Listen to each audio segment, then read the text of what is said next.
Today, the architect of the downtown Oklahoma City Federal Building speaking out. This says the building was listed as a non-core property by the federal government, sparking concerns it would be put up for sale. Now, that list has since been taken down. Fox 25's Tom Ferguson joins us live. Tom, I know you reached out to get an update on where things stand. What have you learned? Adam and Wendy, the future of the OKC Federal Building here remains unclear. However, about a week ago, Congresswoman Stephanie Bice told us it may have been put on that list inadvertently.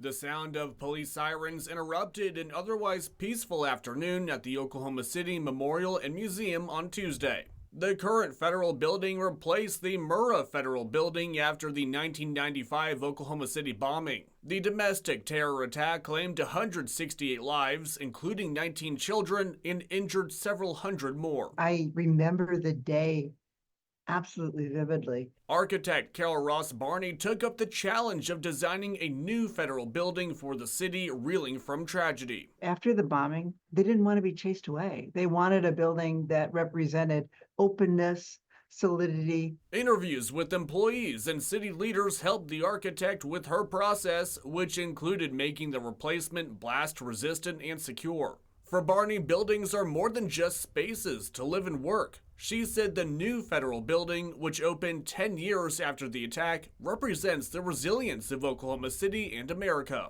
amid the possibility of a sale. I'd like those things to be part of the consideration, the role it's played in both the city and the national identity. A General Services Administration spokesperson told us, quote, "To be clear, just because an asset is on the list doesn't mean it's immediately for sale. However, we will consider compelling offers. We anticipate the list will be republished in the near future after we evaluate this initial input." Congresswoman Stephanie Bice represents downtown Oklahoma City. She weighed in on the topic earlier last week. It was put on a list. I think if you look at who's in that building and the occupancy rate of it, I don't think that's going to be closed, and I will do everything I can to make sure that doesn't happen.